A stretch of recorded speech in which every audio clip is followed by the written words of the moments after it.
Blog Talk Radio. Namaste, everyone. Welcome to Nature of Reality Radio. It is Christmas Eve, 2014, December 24th, 2014. This is your host, Andrew Fisher, broadcasting every Wednesday from the suburbs of Philadelphia, Pennsylvania, to expose the true and false nature of reality for what it is and what it isn't. Today on the show, Dr. Sasha Lessin and Janet Kira Lessin, Human History with an Anunnaki-Twist. We will be talking about Sasha and his wife, Janet Lessin. They are very well acquainted with the work of Zecharia Sitchin, studied with him, and I am a believer in the work of Zecharia Sitchin, as I've said many times on his show, and I've tried to validate his work many times on my show, so this is something I'm very familiar with. Many of the questions that I'm going to be asking, just for the sake of making a nice radio show, I will know the answer to, but just for the sake of giving my guests the opportunity to have some glory, it only makes sense that I ask the questions that I know the answer to in this regard. And, well, that'll make it really entertaining. And I am actually two-thirds of the way done through Zecharia Sitchin's third book, Wars of Gods and Men. I do look forward to reading the rest of it. Very enlightening, very intriguing. Sitchin knew what he was talking about. But first, since it is Christmas Eve, let me start off by saying, well, what is Christmas about? Well, Christians say it's a time for celebrating Christ's birth, and a lot of people think of it as a time for giving, getting, and loving, in terms of gifts and such. But what was Jesus Christ? Well, Akashic Records Theater Andrew Bartza says Jesus was a solar being, a human incarnation of the sun. His story has been twisted, though, by malevolent forces, and he did come here with a purpose. He did exist, but he's not what we were told it is. So anybody who says Jesus didn't exist, no, he did. He was a solar being. Story has been twisted, so a lot of Christians have been duped in that regard. No disrespect to Christianity intended. I fully respect the right to choose your own religion, and I respect the Founding Fathers for putting that in the First Amendment, because that's critical, the right to choose your own religion in a free society. But also in regards to Christmas, you got Santa Claus. Guy got arrested at a mall in Canada not that long ago because he was telling kids that Santa Claus does not exist. Well, please owe that man an apology. He was doing society a favor.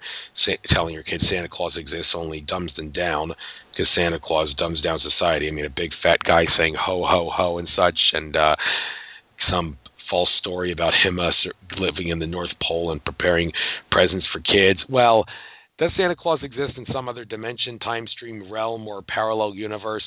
Well, sure, because thoughts manifest, A, and B, well, in a show I did by myself several months ago, one of the sources I used was silverlegion.org, the website there where Silver Legion Contact Titanath explains there's infinite, some people use the word universe, realms.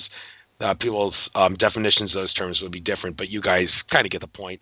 I'm sure in one of those parallel universes, yeah, there is a Santa Claus, and in some paradoxical way, he might interact with our reality in some way. Who knows? I don't know. I'm going off the deep end here, but where did the story of Santa Claus and the reindeer come from? Well, it's been said by some that the dancing reindeer, the Amanita muscaria mushroom in Siberia, in the Siberian area of Russia, the reindeer that lived there would eat it, and they'd start prancing around because it is a psychoactive mushroom. And Santa Claus, he sort of does look like an Amanita muscaria mushroom with a red suit and white dots all over him, sort of.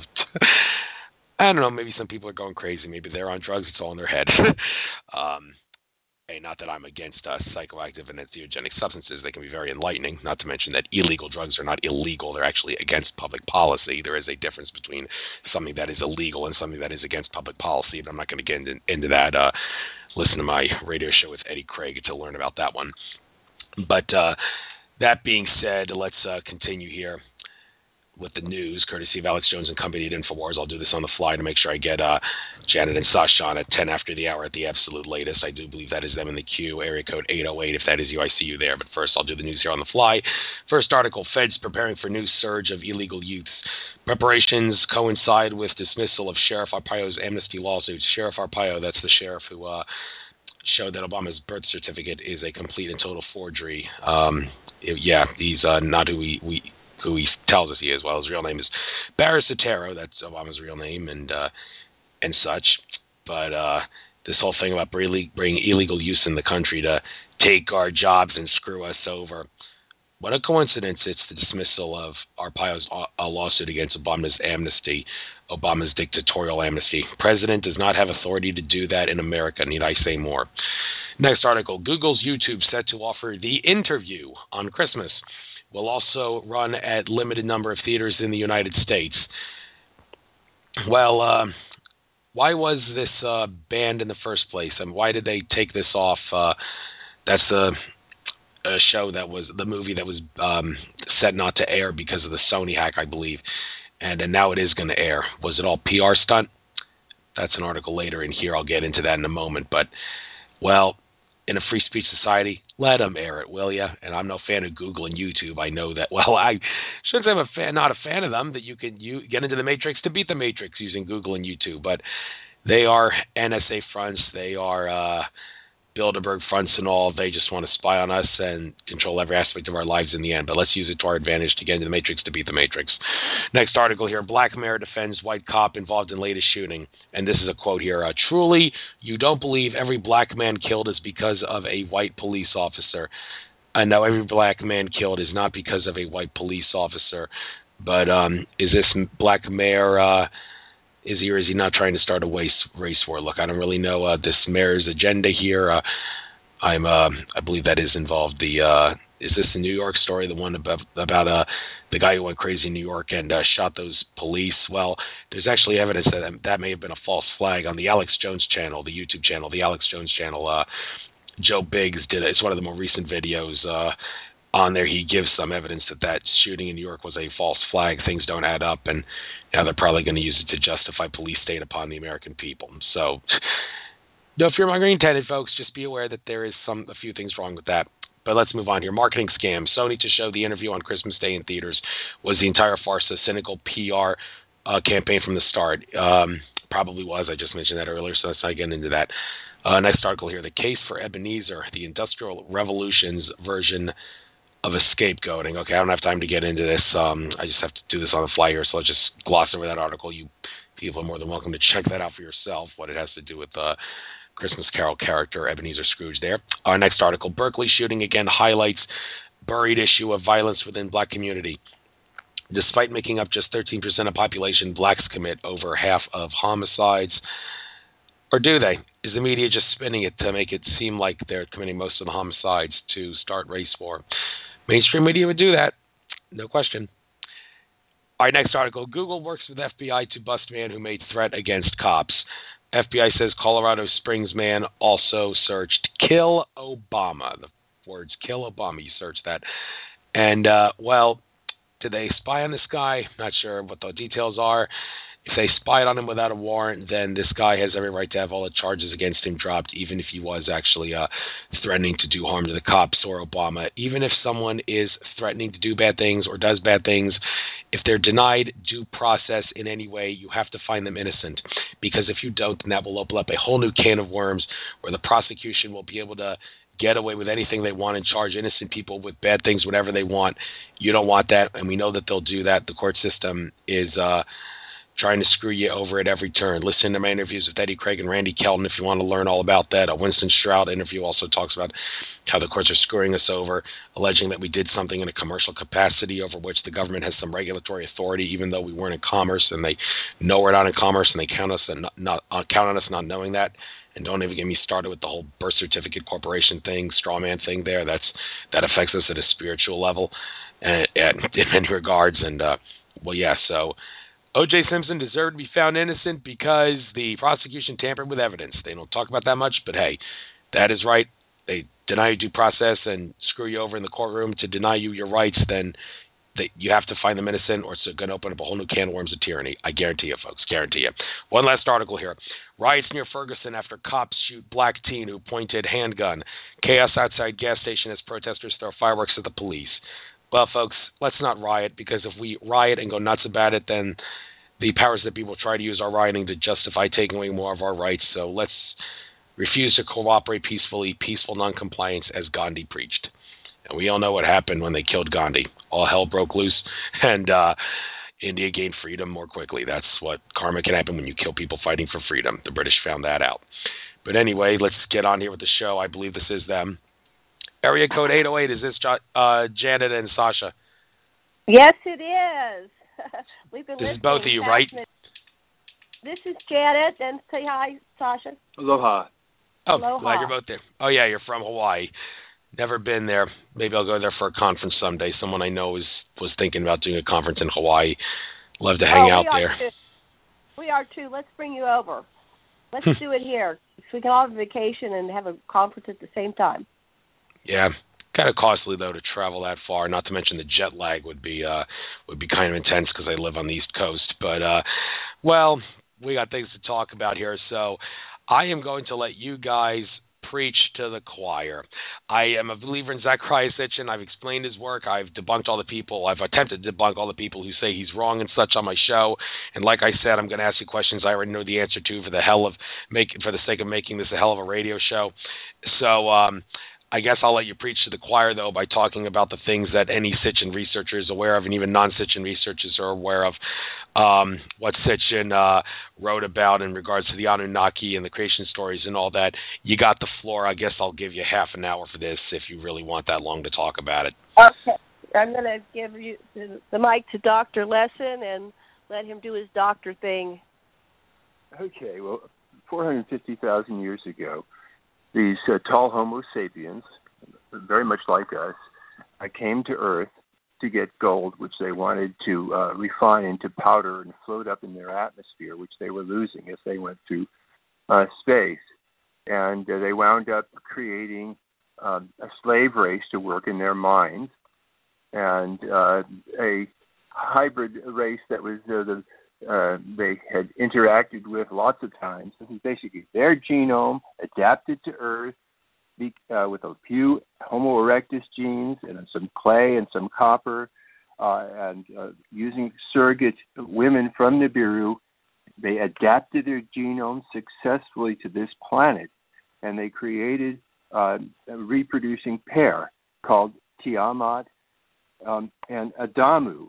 And these children were very, very smart and very wonderful. Their geneticists brought them home and educated them, and their next-door neighbor, who was the commander, saw this little girl, a teenage girl, and she was pregnant, and she was, excuse me, someone at the door.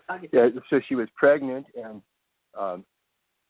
she was making an apron and a little table, and she came up to him, "Hi, who are you? Look at this table I made. My name's Tiamat."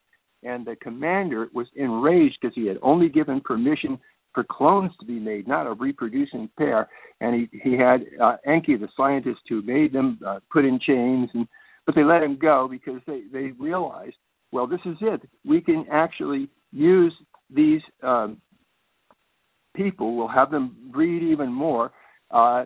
We were on the verge of a mutiny of our volunteers in the gold mines, and so this is about 300,000 BCE, and then about 200,000 BCE, fooling around with some really pretty girls, two of them, and they each had a child called Titi and Adamu, and these children had twins. The first twins were Cain and Abel.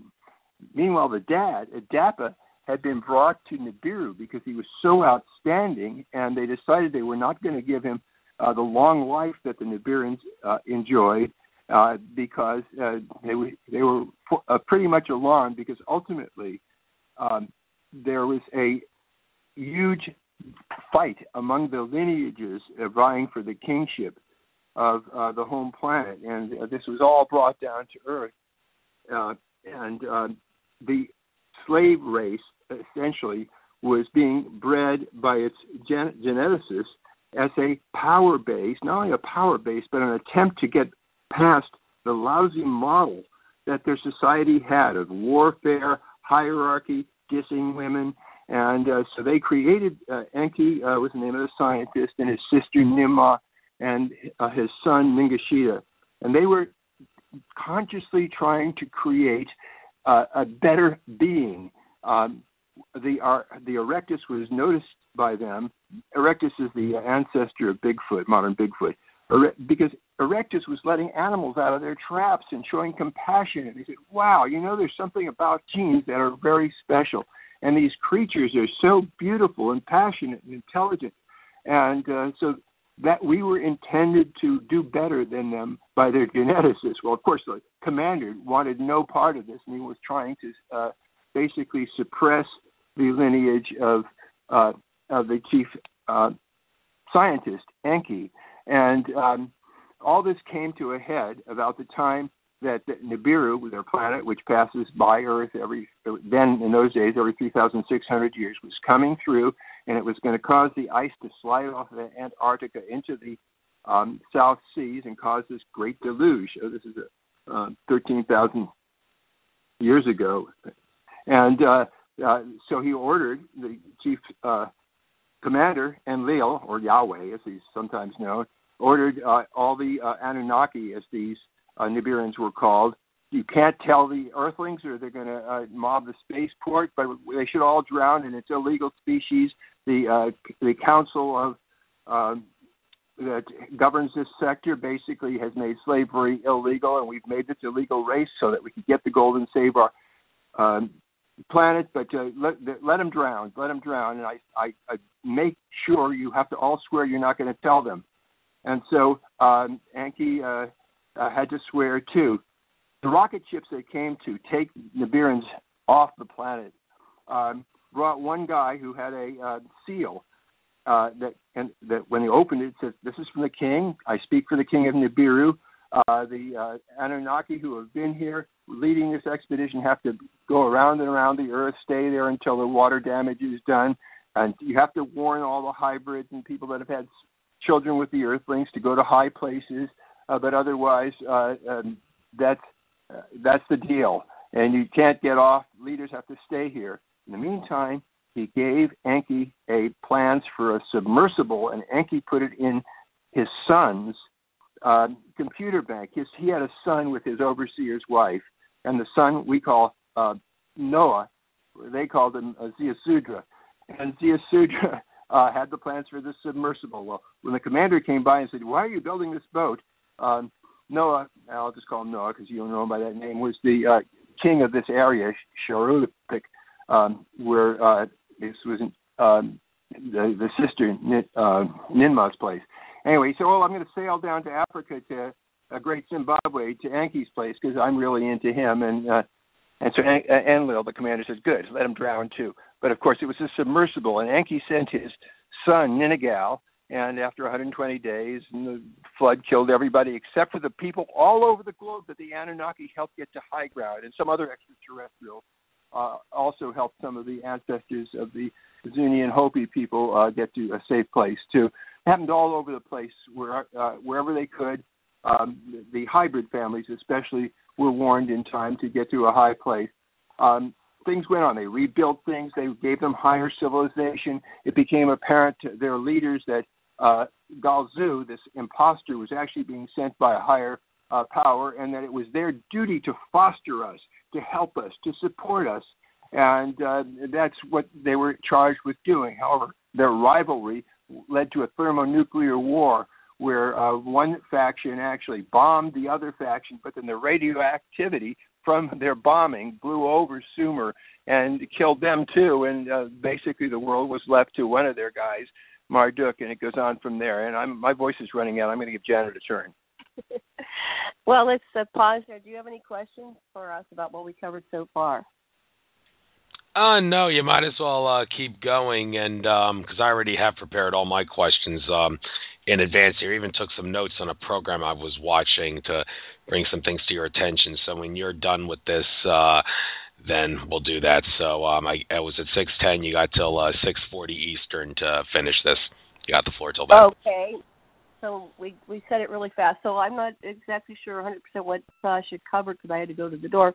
But basically, the Anunnaki are creators. You know, Enki, and we have to remember Ninmah. Ninmah is the mother of humanity, and she's been basically written out of history.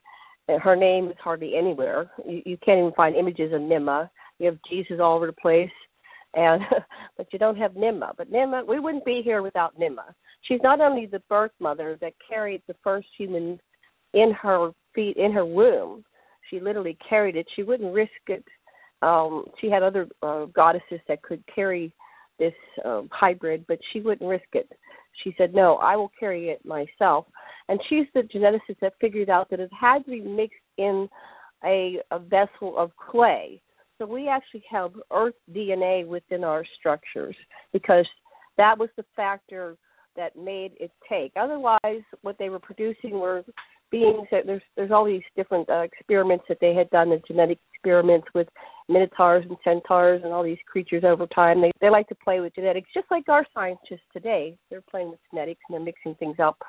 But until they mixed this hybrid Homo erectus and Anunnaki in the vessel of clay, it was substandard. It had problems. It couldn't talk.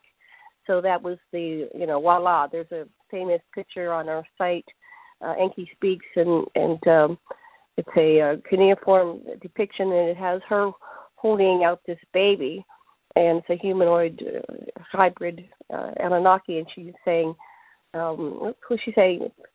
My hands have made it. My hands have made it. My hands have made it. And she's showing it to Thoth and Enki. So then the next one was carried by Damkina. It was Save, and Damkina was the wife of Enki. And so they needed to produce more.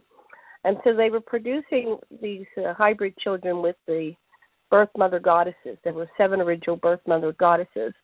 And at one point they were, Ninmah just put her foot down. She said, you can't be using these women like this as just a bunch of wombs, because these are brilliant human beings and they have lives of their own, and they didn't want to be going around just birthing these little babies. And everybody was wanting them. They were wanting them not only for the minds, but they were good for servants, and so they needed more of them. So Thoth took. Well, he put Enki and Ninmah, and they were unconscious, and he recovered. What was it? He recovered DNA, and he got the stem-producing marrow out of their bones. Stem-producing marrow out of their bones, and then he took it into the which was it, Tiamat or whichever one of the hybrids was. So we have 2 generations. We have Adapa and Titi and Tiamat and Adamu. And Tiamat and Adamu were the first generation. That's 300,000. And that was 300,000 years ago and second generation. So I think it was, which one was it? Do you remember, honey? It was the first one, honey. The first one, that's right. So the first one, and they went over and produced and made it so they could reproduce. So then they started breeding. So at the point where the flood was about to happen, Enki was complaining. He goes, there's so many of them. They're loud. They're noisy. Enlil was complaining. I'm sorry. Enlil was complaining. There's so many of them. They're loud. They're annoying. This flood's going to happen. Let them be wiped off the face of the earth. They're just they're an illegal species anyway. They weren't supposed to happen in the first place. Well, that whole statement there, what do they mean by illegal species? Well, what the Anunnaki were aware of, or they were part of, was the Federation. Much like Gene Roddenberry's Star Trek, there was an organization that was beyond the Anunnaki, and they had rules of interplanetary laws, that they had to guide and follow, and they were violating these rules by creating this so-called illegal species, because there's a law in the universe that you're not allowed to create slaves, a slave species. And so the 2 brothers and their father, Anu, debated the politics around this illegal species. And basically it was down to survival. If they didn't create human beings to do the work, to get the gold to send back to Nibiru to shield their atmosphere, so that much like we have holes in our ozones, and that may be part of what the chemtrails are about. That's a big debate when you come into the modern conspiracy era and you discuss all the issues. But if they didn't, they made a decision. If they didn't do this, they would die. They would perish. They were losing their atmosphere. They were becoming infertile. And I don't think they ever really recovered. We have billions of human beings. And, they were losing what's called hybrid vigor, much like the Greys. They have to create clones. Part of the reason why you got to rule if you were fertile. And that's why fertility is so important, because there were very few Anunnaki that were fertile that could reproduce. And so Anu became king, part and parcel, because he was able to have an heir. And so that's what it comes down to, and that's why it carries through the royals to this day, having a male heir. And this whole politics they had around why women are second-class citizens began millions of years ago with their wars. They had wars back in the Biru. And they eventually settled their differences and called a truce, or else they would have totally wiped themselves out and destroyed their planet. And so during the truce, they drew lots, and the king of the king was to be selected from the north, and the queen from the south. So it was a union of the two parties back in Nibiru. But the reason why women became second-class citizens is that the men had gone off to war. They were still doing the male-dominated men off to war thing, and so there were so few men that were able to breed, and many women who needed to have children in order to reproduce. So that's where the slippery slope started, where women became second-class citizens. So then they had a whole discussion about who is the rightful heir, and men became more important because there's so few males that were healthy, that would live long enough and that could reproduce. So because of that imbalance, that was the first imbalance in the masculine and feminine, the women started being second-class citizens. And so the heir was chosen from the first wife, the legal wife, the queen. And so the legal heir came from the queen. And so those that were born from the concubines were second. They were royalty, but they weren't they weren't in line for the throne like the children that came off of the legal queen. Okay, I'm going to go back to Sasha. He can share a little bit. Yeah, so after the flood, the Anunnaki, those who came from the sky, that's what that means, decided that they were going to really help civilize us, as they would put it. So suddenly we get cities, advanced astronomy, advanced mathematics, world trade, a grid of energy based on pumping stagnant water up through a pyramid, facilitated by adding hydrochloric acid and hydrated zinc to make a hydrogen explosion, and then capacitating it on up and picking it up with monoliths and so forth. It was all over the world, high civilization. As the factions developed, and one faction was closing, the faction of Enki, and Marduk, his son, known as Ra, also was closing in on the spaceport that they had built in the Sinai. Enlil, the commander, had started a new spaceport up by Lake Titicaca, Tiahuanaco. And on the wall of Tiahuanaco, the original camp was called Pumapuca. There's a wall, and in the wall there are bas reliefs of all the different kinds of ETs that visited, not just Anunnaki, but you can see there were grays from those days, and there were all visitors with long heads, cone heads. There's been, throughout the history of this planet, we have been visited by ETs, and the Anunnaki, 450,000 years ago, was certainly not the first hominoids that came here. There were great, big, tall human beings. There's statues that are all over. Now, the Anunnaki were big. They're like 9 to 12 feet, but there were people way, way bigger earlier times that had been wiped out, and some of which had gone underground. The Anunnaki were everywhere, and what happened is a particular line of Anunnaki that was ruled out of the Ur in this developed city. And Ur was the place that Nanar, who probably became Allah, was ruling. They developed an idea. You don't have to just win by warfare. You can win by credit and trade. And so they were really into getting that going. And in this place, there was a guy, Enlil's man. His name was Tersa, and his son was named Abraham, and Abraham was trained to be the general of Enlil's armies.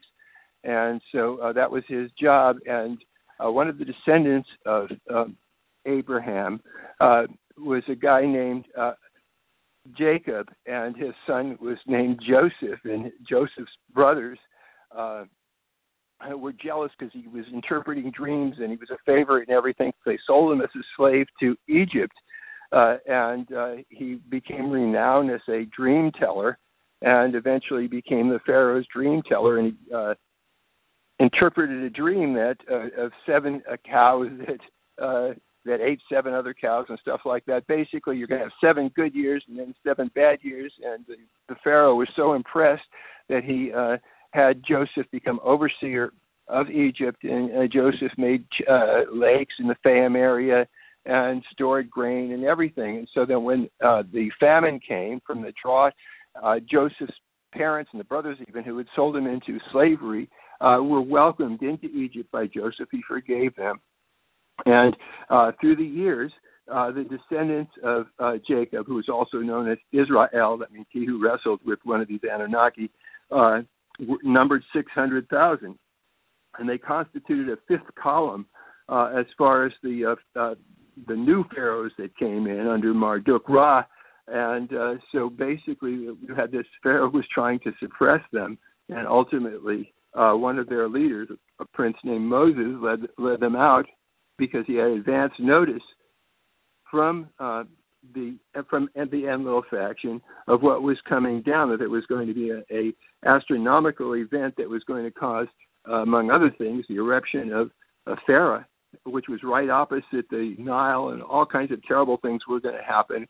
And of course, Yahweh took credit for these events that were astronomical events that could be seen. But in any case, Moses was his boy, and he let him out and helped him kill a lot of people, and said, "You got to obey me." And it goes on and on. The story goes on. Jezebel was killed when she tried to make an alliance between the Israelites and the Phoenicians, and she allowed pluralism and religious tolerance. And so Yahweh had her killed. And I'll let Janet talk for a while. So I wanted to go back to the flood.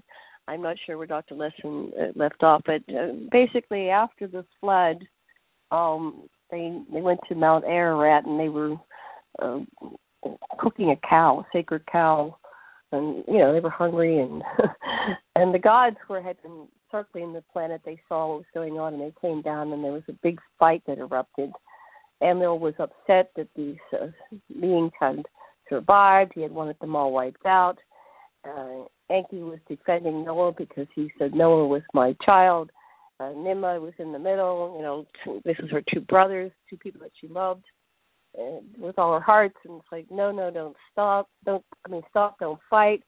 And they were all devastated. Inanna and Ninmah, when they were up in the circling the earth, they looked down and they saw that all their Lulus were dead, and they were sobbing. They loved it. These are her children. These are my children.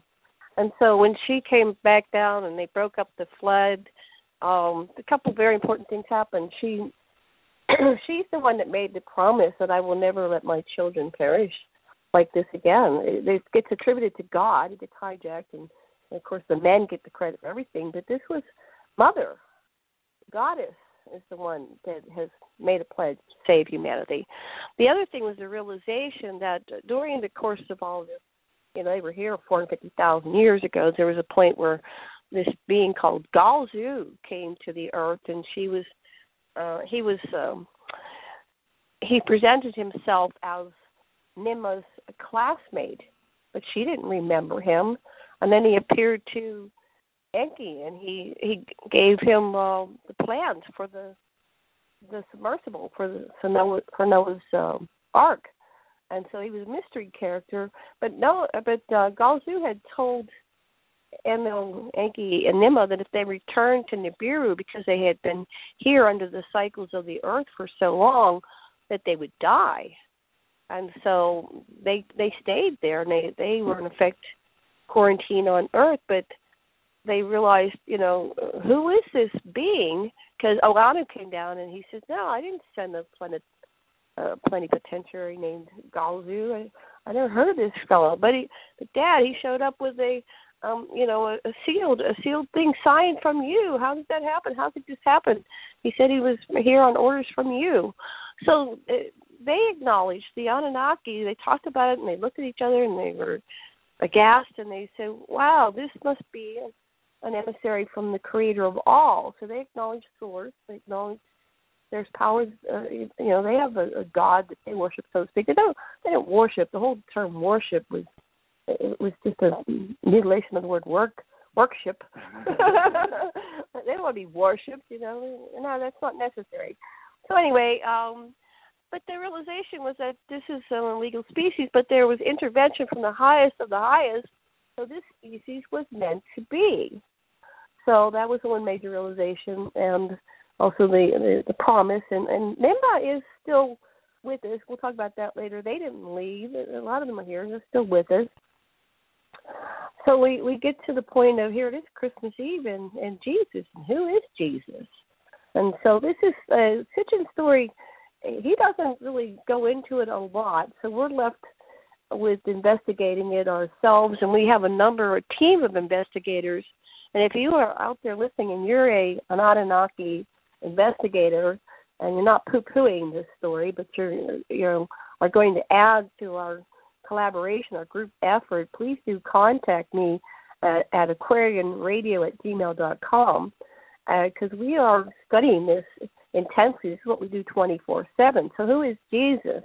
Well, that debate it seems that Jesus is an Anunnaki, and it ties into this global story. The Anunnaki were a global species that had a huge pyramid grid, and using sonar, we are discovering pyramids all over the planet. That was their field. That was their grid. Just like we have an energy grid, they had an energy grid.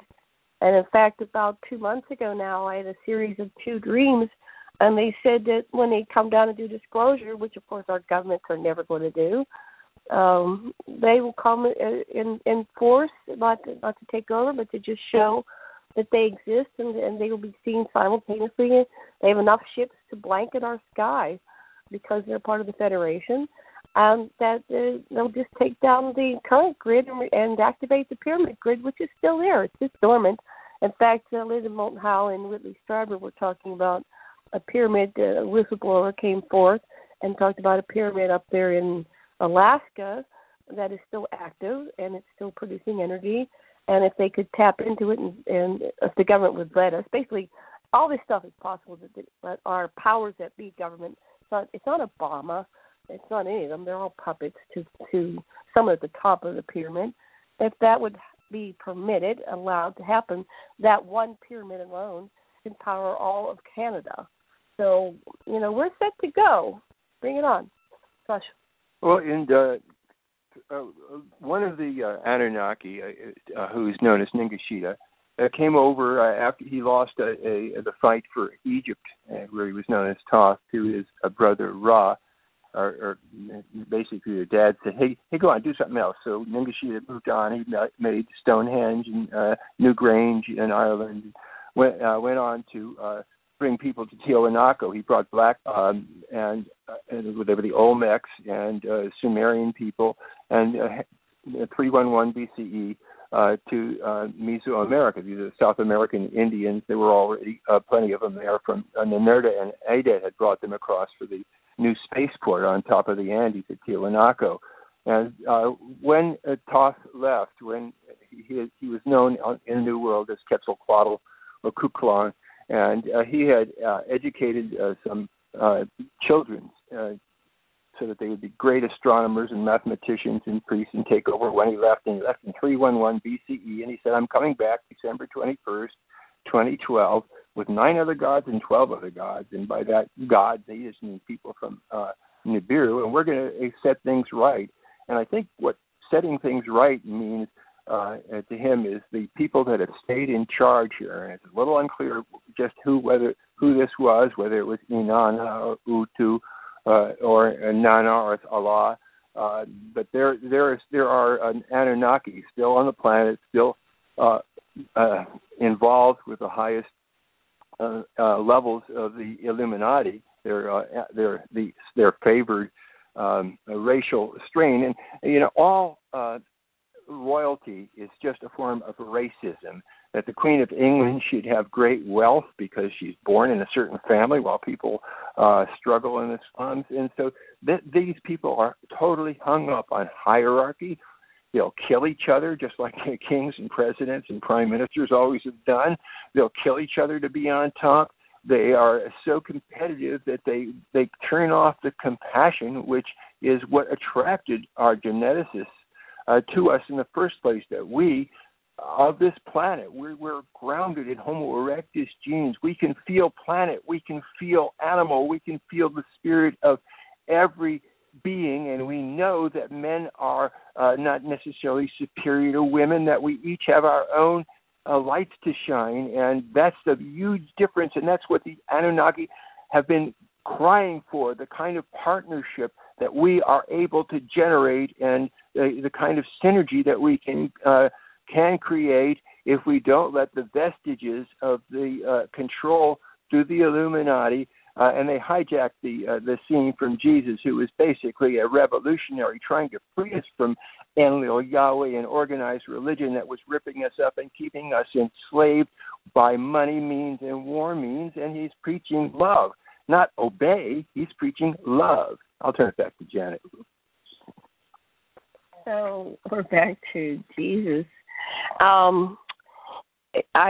My research and what I believe, and ultimately you have to kind of believe something. So I believe from my research, and I'm open to what will emerge at this point in time on 12/24/2014, that Enki is Jesus, and Ninmah is Mary, and Mary is Ninmah, and Ninmah is Mary's mother. And the confusion about the creation story is interpreted as the virgin birth, but it's really the story of the creation of humanity, which had no, it wasn't produced by copulation; it was a virgin birth. So that's a confusion. Enki and Ninmah, they didn't die. They had experiences. They were walking around. They walked all over the planet. They went. It was a global society. So wherever they appeared, they were, a lot of attention was paid to them. Or sometimes they went in and they were behind the scenes being discreet. So the wedding in Canaan was the celebration of Enki and Ninmah finally getting married. Now they were forbidden to marry because Ninmah had initially been promised to Enki, and they were going to, and Enki and Ninmah are both children of Anu, so is Enlil. Enlil. And so Enlil and Ninmah had a child together. They weren't supposed to do it. They were both chastised, and her father said, "You will never marry." And she became the Black Madonna. Black meaning she was forbidden to ever marry.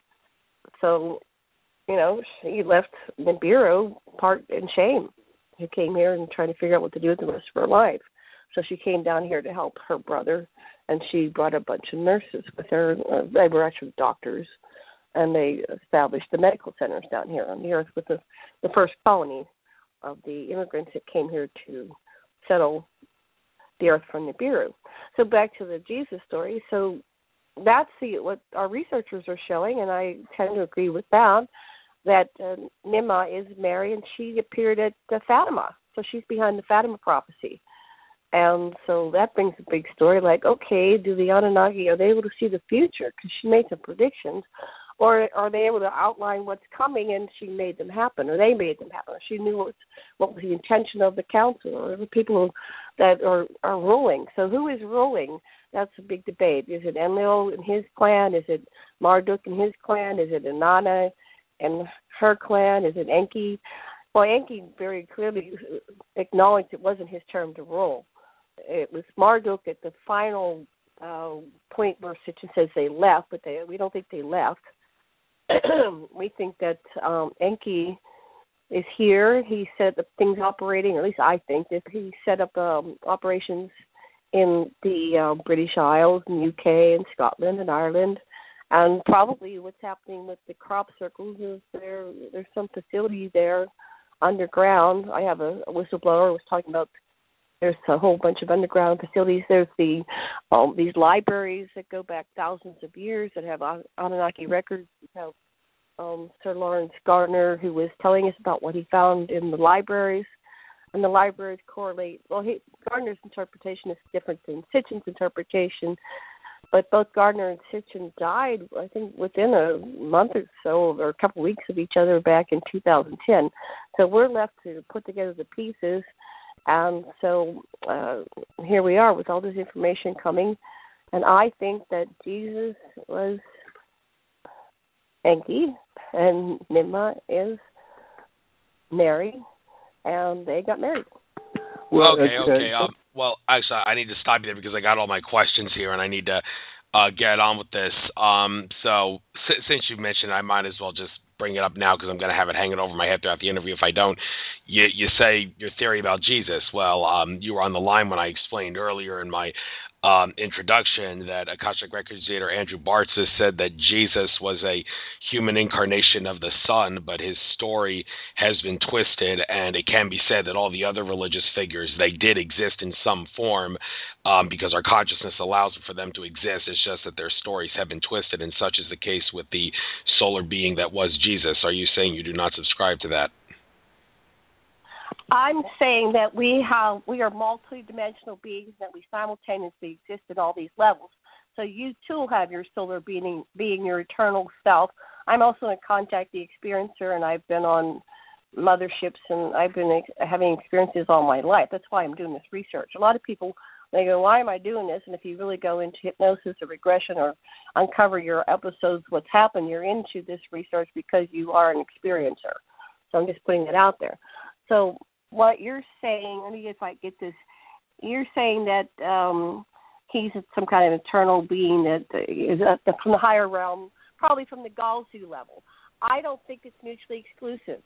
I think he can be from the Galzu level or from the source level or the angel level or however you perceive it, but he also could have had an incarnation coming through as Enki, because if you read the, what was it called, the Emerald Tablets of Thoth, or Thoth, I'm not sure you pronounce it, or Ningishita, who was the son of Enki, he discovered the Galzu. They're like the Q. They're like this advanced race, and they were in the halls of Amenti, and he became an acolyte with them, and he studied with them, and eventually they said one day, well, you know it all, and so you're one of us. What he learned to do was to break himself down into his elements. He was able to access his astral body or his molecular form, and what's happening is we are holding this form together, this 3D human body form by our mind. So he dissolved himself, and he was traveling through the cosmos, just like the Moody Blues. Thinking is the best way to travel. And when he got done experiencing all that, he came back to the Galzu people who had taken him on as acolyte, and they said to him, what is your work? Now that you know all this, and now that you're one of us, what is your work? And he said, I dedicate myself to helping humanity evolve, become conscious, and awaken. And we are here on a prison planet, and we can wake up, and that's what this show is about, waking up. So, yeah, the person who came down and incarnated was probably of the bloodline of the Anunnaki, because there's a soul signature that matches with the physical signature. So he came in, he was the right body. You know, we have a ship being up above, beaming down energy during the baptism, during the birth. You know, this was the Anunnaki. They were the ones that were in charge then. We are they. You know, there's all these other beings that have been visiting, but we are of their blood. So that's what we got to look at. And they never left. They're still here. I hope I answered your question, but ask another if you want clarification. Oh, and Dr. Lessin wants to say something. Well, I just want to say that it's obvious that the Anunnaki, the Ebens, and other extraterrestrials have been helping us right now as we're going through an astronomical crisis, because Nibiru has been coming through our inner solar system every 3,600 years. And when we're in the wrong position relative to the sun and Nibiru, it causes great environmental disasters on the Earth. And what's coming through now is either Nibiru itself or some of its Lagrange debris points, but it's probably Nibiru itself. And it's been filmed from the south, especially from Australia. It's coming out on telescopes. We have people who have gotten the photographs from Soho in California that actually shows great big ships that have been zapping some kind of incoming debris in the vicinity of the sun. A.R. Borden has had these meetings with a group called The Link, and they've been trying all kinds of things like changing our timeline so that we can get past this perigee, this nearing of Nibiru. And the Ebens have given us all kinds of help in the past. These are people from Serpo who we did an exchange program with. But anyway, that's another story. Here's Janet again. Well, back to you. Do you have more questions for us? Okay. In regards to speaking of Andrew Bartzis, he's one of my favorite sources of information on the show because of his Akashic Records reading skills. In part 2 of a 20-part interview that he did, which can be seen on the Creating 5D YouTube channel, he did talk about the accuracy of Sitchin's work, but he had a couple of different things to say, and I went through the trouble of taking notes while watching this, and I'd like you to give me the floor, so to speak, so I could just quickly get through this and get all the information out, and then after I give you this, you guys can give your take on this. So here's what Andrew Bartzis had to say. He first said, Zecharia Sitchin's first 3 books are very accurate, but his timelines are somewhat off, and that's especially true of his 4th book onward. There are many different time streams on planet Earth, and the intermingling can cause inconsistency in terms of dating. And I believe he did also once say that the Anunnaki did come to Earth 480,000 years ago and not 450,000.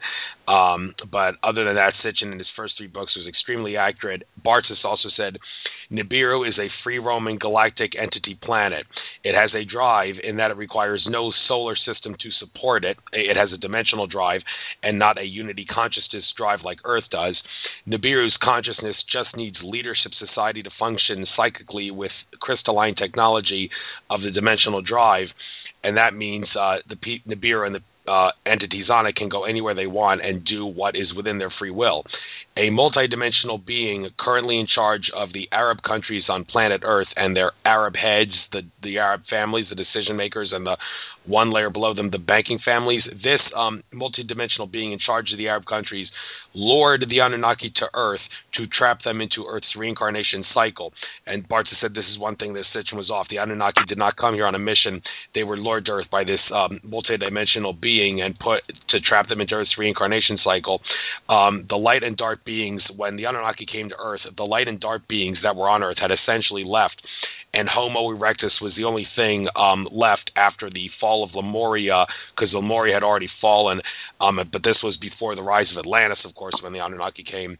The Anunnaki realized that Homo erectus had DNA links to them, and the Anunnaki also understood the importance of skin suits, Andrew Bartzis said, and the Anunnaki implanted their soul codes into the Homo erectus, as, of course, Sitchin talked about, the genetic intermingling there. What? Andrew, can we slow down a little bit, because I'm not going to be able to absorb all this. Okay. I mean, very important points. Yeah, I'd like to address them, but I just don't have that type of memory skills to get all that and hold it and retain it. All right, and, I'm halfway done, by the way, so the other half we'll do after you give your take on what I just said. We'll have to go back over these things, because I'm going to, I have something I want to say with each thing you said, and I just, but let's go ahead. You can list it, and then we'll go back over. Okay, go ahead. Oh, you want me to continue? Okay. If you want to do your list, and then we'll go back to, I'm trying to even write notes, and I can't write that fast, and I haven't had a chance to study all the information you're talking about, but it sounds absolutely fascinating, and I have some information on that based on not Sitchin's work, but my own experiences as a contactee experiencer. So, but I just want to let you know I'm not going to be able to cover all the points if you just do it like a how about I stop? How about I stop at this point, and the things I just said, you guys can talk about, and then when you're done, we'll continue. Okay, so I want to go back over. Tell me again, what did you say about the timelines? There are many time streams intermingling on planet Earth. That, for reasons that Andrew Bartzis did not elaborate on, can cause research to become inaccurate in terms of dating. And that is one area where Sitchin was off on, and I believe Andrew Bartzis did once say that one significant area of that was the Anunnaki came to Earth about 480,000 years ago, not 450,000, and that's one area where Sitchin screwed up the timelines, if you will. Well, that's very true. As a contactee, I was taken when I was 4 years old onto a mothership and showed 20 different multiverses, potential timelines, future histories for the Earth. When I was on ship, I was my eternal being. I was no longer a 4-year-old. I was simultaneously both. And then when I returned, I came back into being a human. I had to just be human. So from that, I think we're talking too fast. Slow down. There are as many thoughts are deeds. So if you think something, you have created a timeline, but it's the focus and intention. That's why they created religion, for us to focus on their reality, on their timeline that they have created, and we are co-creating it each time we believe or worship or reintegrate into that timeline. So yes, you can have some discrepancies in timelines, and you have subtle differences. You might have one where a timeline, your mother's a blonde, the next one she's a redhead. Or it might be one where Kennedy gets shot and the next one he's not. So these timelines coexist, and that's probably true. What's happening is that Barton is accessing, Bartle, whatever his name is, he's accessing a different timeline, and Sitchin accessed his timeline. Okay, Sasha wants to say something. Overall, I was able to take in everything you were saying. The theory you outlined would account for the data just as well as the ones we've been using. Here's Janet again. Okay, your Nibiru is a free-roaming galactic, and that's all I got down. Yes, if Nibiru is a free-roaming galactic ship, I wonder why they went through such drama and trauma. Every time Nibiru came through, it was affected as much as the Earth. It knocked away the gold. And it knocked away their gold. So that it's illogical. However, what I'm thinking in terms of a science fiction consumer in just all these scenarios I've absorbed over the 61 years of my life is that possibly since they had such devastating wars, they may have had that type of technology, and the person who operated it was no longer alive and knew how to get Nibiru out of harm's way. And if that's true, let's just take that hypothesis. A.R. Borden says that they were able to shift Nibiru into a different timeline so that we didn't have a catastrophic timeline this time through. So, yes, Nibiru's in the sky, but we are back into our original timeline. We were taken out of sync just during the passing and the potential catastrophe, and now we're back in the timeline. So I don't know if that answers your question. And do you have something to say on that, Sash? What? Yeah. Okay, quickly, Sasha, go ahead, and then I'll continue. Go ahead. Okay, about the idea of this being a prison planet where we're doomed to have a series of rebirths and never end that. That's a fun hypothesis. If you really look at things in the broadest view, and as an anthropologist, I have seen that people in every society that meditate and think about things and that travel down to the root tree or down to the parallel universes or up to the upper branches of the tree of life, so to speak, come to the same conclusions that there's a hierarchy of consciousness that where you can contemplate whoever you thought you were and realize that you're more than that, and whatever you thought was other is really you too. And each time you do that and reflect upon the being that reflects upon your divided selves, you become more and more inclusive until eventually you identify with source and divine play and Leela. And when you do that, then you can even say that the Illuminati that's doing all these terrible things that you hate, must be there in some kind of perfection in order to make you aware of the disrespect for consciousness that you need to overcome in order to transcend and move to the next level of consciousness. And that's why I find this other set of hypotheses that you mentioned quite compatible with the information. Back to you, Okay. Andrew. Yeah, I wanted to point out one thing about Andrew Bartz is saying here. Nibiru has a drive in that it requires no solar system to support it as a dimensional drive and not a unity consciousness drive like Earth does. That seems to conflict with something I remember you saying in one of your previous interviews, that you believe that the star that Nibiru orbits is not so much it does orbit our sun, but it actually orbits the star known as Nemesis, and you talked about that guy who talked. Well, the thing is, Andrew Bartz has never said anything about Nemesis's existence or anything. It seems kind of counterintuitive. You wouldn't mention that it does that Nibiru orbits Nemesis, but where do you get the idea that Nibiru orbits Nemesis? Oh, sure. There's a lot. First, there's the infrared studies, telescope studies, and the perturbations of the outer planets that have clearly indicated that there's a brown subdwarf binary and observations through the centuries show that it has its own planetary systems, and these that go around it.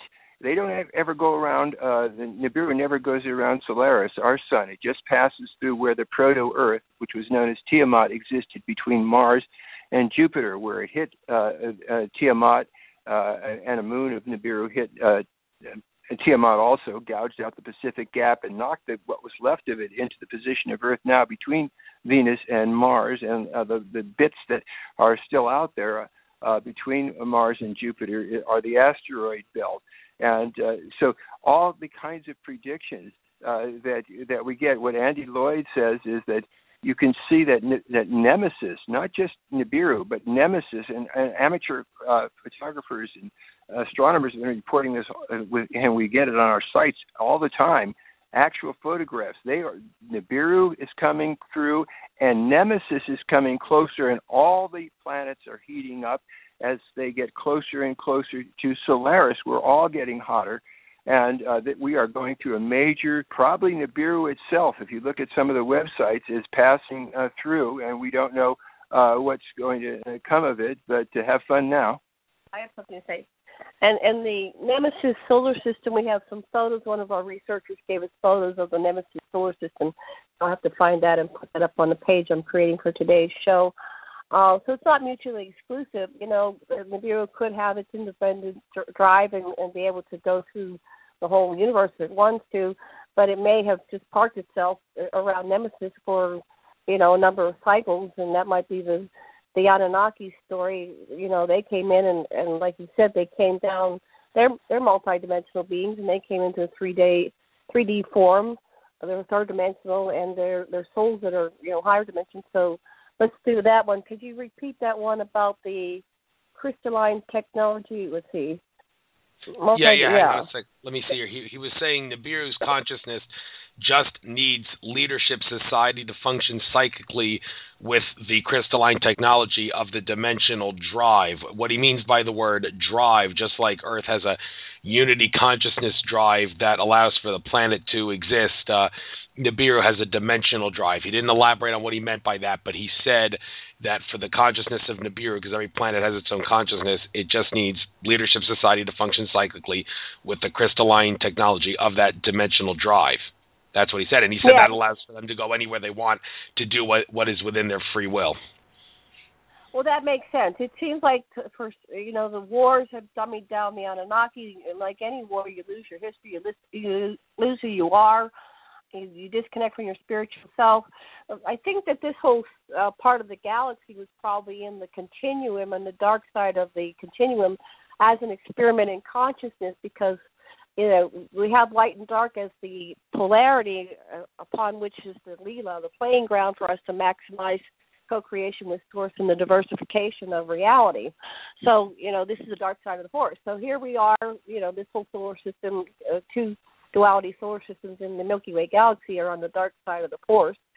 And so we are this experiment in consciousness. Can we, human beings, awaken in the midst of this incredible dark war game, so to speak, that we co-created as our canopy upon which our play, our our movie, our matrix, right? Can we become conscious, awake, and aware in the deepest, darkest density of physicality and connect with our spiritual selves all the way up to Source, to oneness, and then we create heaven on earth? That's what I think is happening. And so, of course, the Anunnaki are in this dark matrix, right, with the human beings. Okay. Well, all right, Sasha, I'm not going to know when you want to talk here, so I guess just as soon as Janet's done, go ahead, continue from now on. I guess that's the way we'll do it. Want to say something? Okay. Well, just that this is a metaphor in a way.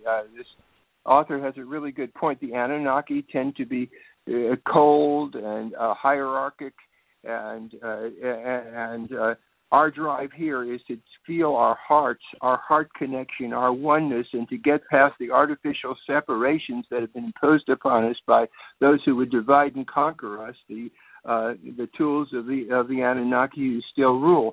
And that's why we are not an inferior race at all. We are a very exceptional, loving, passionate race capable of great empathy, which scares the hell out of them. Okay, I would like to continue here with some of this stuff that Andrew Bartz has said. He also said that the energy in the gold that they had humans mine, well, first of all, I should point out he actually said that the gold was not to shield the atmosphere of Nibiru. He said the energy in the gold that they had the humans mine needed to go somewhere else, so the earth-based souls that migrated away from the earth would sense the energy of the gold and the other minerals they mined somewhere else and be lured back to the reincarnation system of domination control, the machine, on planet Earth. What do you have to say about that bold assertion? What comes to mind when you say all this stuff is, since I haven't researched this guy, I don't understand his logic, but what I'm wondering is what makes you give it such credence. So it's a mystery. Because he can access the Akashic records. He can access the Akashic records, and the Akashic records cannot be tampered with. With that realization, I think, okay, well, if he says it, and if he's truly reading the Akashic records, then he must be telling the truth, because you can't tamper with the Akashic records. Well, I can read the Akashic records, and lots of people can read the Akashic records. If you have many multiverses, you might have many just going into the Akashic records. It's going to have the totality of existence and all the possibilities. So it's going to have all the multiverses, and so he might just be accessing a reality, a multiverse, a matrix that's somewhat different than what Sitchin is. I think they all exist. That's what I think. They all exist. And as the observer participant in this reality, it's up to each person to choose where do you want to put your consciousness, which one do you want to wrap your head around, which one do you want to believe. So, I mean, you just have to pick at some point. We're following the Sitchin paradigm because it takes us from this perverted matrix where we are victims in all these religions, and all we do is hate each other because of race, color, creed, and we fight, and we're getting to the point where the Anunnaki were, where they tell, destroy each other. We've got our buttons on the atomic weapons, on destroying ourselves with nuclear waste, be it Fukushima or whatever. So we need to turn around our consciousness, and the next logical step to me is to embrace, okay, this is where the religions came from. This is where the psychological programming came from. This came from the Anunnaki, and Sitchin's book is the most logical one. So I'm just going with right now that the gold, the gold is here. The gold's on the moon. The gold's all over the place. It's in the asteroid belt. There's some purpose for gold in the universe. I'm not sure its purpose. It has a good use, which is the monatomic gold that you can consume and have immortality. So it's an interesting theory. I don't quite understand. So they wanted to take it away. It was something about, I kind of lost the logic. Maybe I'm going to give it to Dr. Lessin. Maybe he can pick up this piece. Go ahead. Yeah, I'd like to know where he gets this. It's just what story, and you don't get it. I don't get attached to story. What story at present accounts for the information and leads us in directions that we can check out if the story is true, or what evidence would it take to show us that we have a better set of hypotheses. And so I wasn't there, but I do know that we have the records that they used monoatomic gold, and we have the work of Tellinger in South Africa, how they use sound and a combination of sound and gold to make objects lighter, that the Ark of the Covenant had monoatomic gold in it. There's a manna from heaven that Moses used as a health thing as he took his people, which were both the children of Israel and lots of Egyptians who split with him too. And he kept them alive with when they were sick with this monoatomic gold. We know how to make it ourselves now. And I've heard other, it's a great conductor too, and it may be part of some of the things that people need to do for their advanced technologies.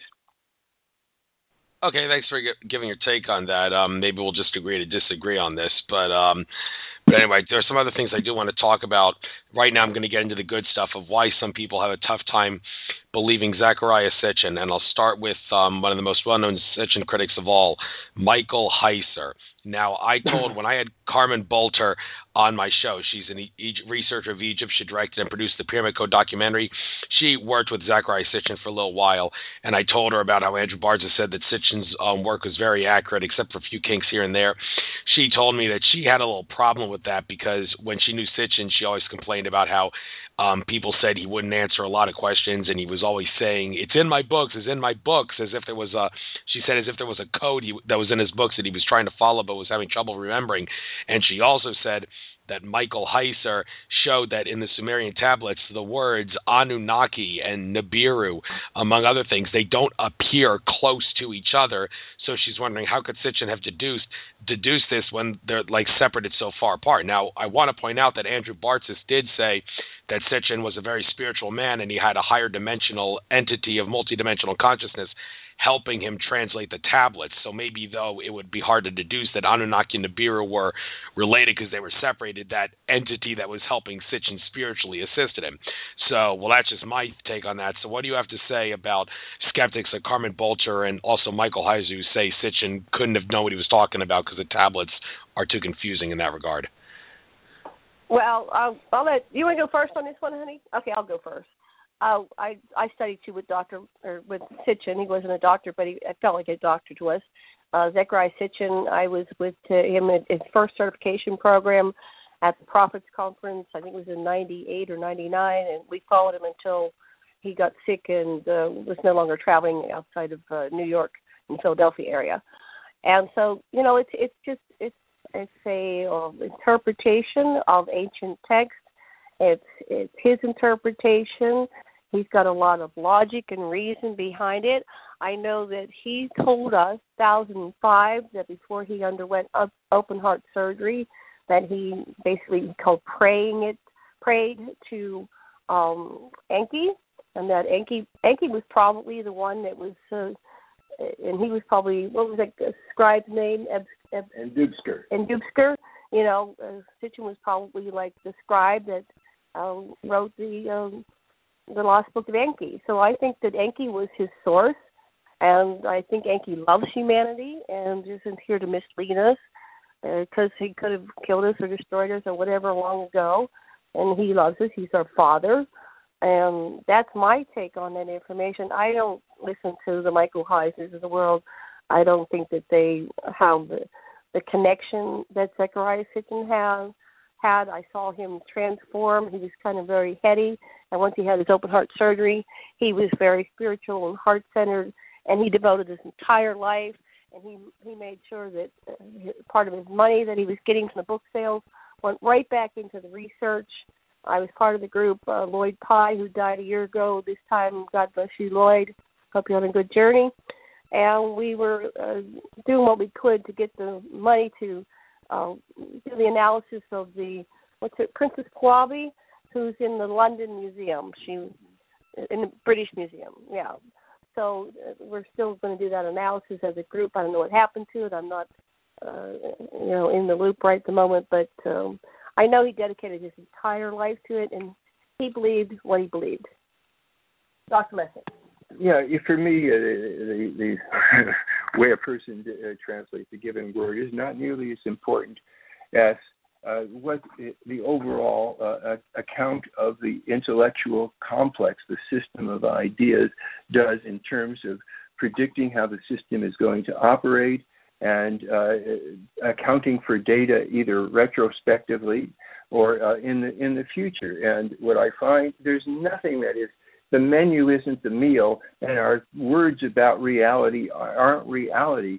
And so I'm not in the least attached to anything Sitchin or anybody else says. I'm just exploring the universe, and I find that Sitchin accomplishes, in the simplest way, cutting with Occam's razor, as it were, the data, and he predicts way before modern scientists have shown it, things like the Earth continent underneath the Antarctic, the four rivers that went at one time through Basara that were later revealed, the water on planets, the life on other planets, the orbits and orbital disturbances of planets that were out of sight, beyond sight, predicted the chemical composition that would follow if the asteroids were indeed a part of Earth at one point.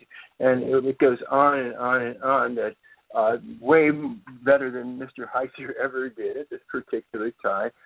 Sitchin has done a lot, and from my perspective, he has left out, and we need to help add to the continued presence of extraterrestrials on this planet, not just those involved with the Anunnaki. I have one more thing to say. We get trapped by the arguing semantics and try to defend the truth. There is no one the reality. It's like we are travelers on a multidimensional highway, and there are many lanes we can go into. So you as the observer participant, or I as the observer participant, have the choice of what reality do I want to go into. Do I want to go into a dark, deep chasm of, death, destruction, war? Well, Janet, since you're mentioning that leads directly into what I was about to say next, and I'll let you continue after I say this, but I need you to just for a couple of minutes give me the floor to talk about another reason why so many people are having a tough time accepting Sitchin's work, and that is that some reliable sources have actually painted Sitchin as someone who was trying to steer humanity the wrong way. First of all, in his Project Camelot interview, former 33rd degree Freemason Leo Zagami said that Sitchin was an Illuminati disinfo agent and the Vatican helped him write his work. And even more creepy than that was that in David Icke's 1999 documentary Revelations of a Mother Goddess, Arizona Wilder, who was a Illuminati mind control slave, said that she saw Sitchin at satanic rituals. She said he was a shape-shifting reptilian alien, and his job was to disinform humanity about the reptilians and the Illuminati. And David Icke said, well, that might explain why Sitchin warned me never to say anything about reptilian aliens in my work, after I asked him why he never said anything about reptilian aliens in his work. Now, I met Andrew Barsis at a conference in Sarasota, Florida in October 2013, and I confronted him about this, and I told him, could you please explain to me how Zecharia Sitchin could have been accurate if he was literally a reptilian disinformer? And Andrew Barsis told me, now take a deep breath because we're going to jump off into the deep end here, he told me that entities known as timeline watchers will often implant things like disinformation in our reality through like sources like the media and people saying things and such. And what they did, those timeline watchers, he didn't elaborate on the way they did this, but he said that they caused Leo Zagami and Arizona Wilder to think that they were on an alternate timeline, which caused them to spew out disinformation about Sitchin being a disinformer and also a reptilian alien. And like I wish the world wasn't this complicated, but hey, it is. And that is one of the key reasons why so many people think Sitchin is a fraud. But thanks to Andrew Barsis, we now know, no, Zagami and Wilder, they were duped by timeline watchers. And for that matter, David Icke was also duped, because David Icke, in his books, he always talks about how the Anunnaki are the reptilian aliens. No, the Anunnaki and the reptilian aliens, they worked and in some cases interbred, but they're not the same entity. So you understand why some people are getting duped and confused about this. But now that I've explained all this to you, can you perhaps give your take on all this? Oh, I love this. I actually had David Icke at our house here for a month when I sponsored him, when I sponsored him, I don't know, a number of years ago. We had all these philosophical debates. He thought that Sitchin was a shapeshifter, and he was at the rituals, and he believed Arizona. Everybody, here we are on this crazy planet. This is actually and we can choose our reality, what we want to believe. I hung out with, and I love David. David, you're listening, I love you, okay? Yeah, where are we, and where are the thoughts that are, there's mind control everywhere. You have to realize this, and no, you don't have to do anything. I just want to say this. Everything that is out there because the powers that be want it out there, including our radio shows. Kind of like, wrap your head around that. They want this out there. So are we all part of this disinformation? I don't know, but what I realize is as a experiencer who has had a lifetime of contact with many multidimensional, interdimensional beings, from the ghost in the bardo that are trapped and they can't figure out how to get home, all the way up to source, is that we are the choosers and we get to choose what reality we want to believe. So was it these archons or time people that are influencing our thoughts? Is it the government putting mind control thoughts into our head? I mean, we can really go down this dark hole and go, well, I don't know who I am anymore. My mind control. Turn off the TV. Center yourself, breathe, meditate, reflect. If it were legal, I heard you said in your preview, drop some acid or ayahuasca or mushrooms, or do something and find out who you are in the midst of all this cacophony and noise of information. All I'm left with, my opinion, I hung out with Sitchin, I hung out with David Icke. They both had highest intentions of healing humanity and seeing us evolve and become conscious and come out of this evil Illuminati, whoever they are, controlled matrix, which does not respect consciousness, that leaves most of our population destitute. I have a friend, I heard a report Tuesday, she has no money, she has no dog food, and she's eating rice for her meal. And there are people that are buying $1 billion mansions and driving around in Mercedes and all kinds of fancy cars. How can we have a world where there's people that are so filthy rich and other people, and then we got that in conversation, at least I have rice to eat. This is the sin, and we need to address that. I'll give it to Dr. Lessin. I'm sorry when I went over the place, but I think that Sitchin had a good heart, and his intentions were for the highest good. And I think David's, and I think they're both, they're in their own realities, like the multi-realities in the lane. Where can we come into consensus reality, something that will take us to the next highest reality, which will respect consciousness and all this life and all these people that are on this planet right now here on Christmas Eve, 2014, especially those that are starving or have diseases, because all these things are curable. We have the technology to eliminate the disease of death, which is a disease. Aging is a disease, and we have all the technology. So this is why we're talking about this, and that's why we're looking at these issues. And David, I love you, and Zechariah, I love you wherever you are, and I know your hearts were true. I think it's important to embrace every part of ourselves, including the skeptical part or the cynical part or the fearful part, and to ask that part within each of us, what scared part do you really need?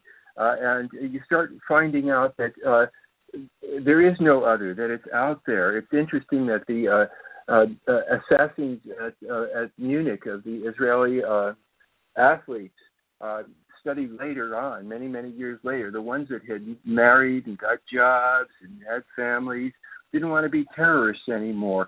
And so that's what we need to do. And I think that since reality is an elephant, and the more angles we grasp it by, what I do is I say, well, how does Mr. Heiser have something to contribute?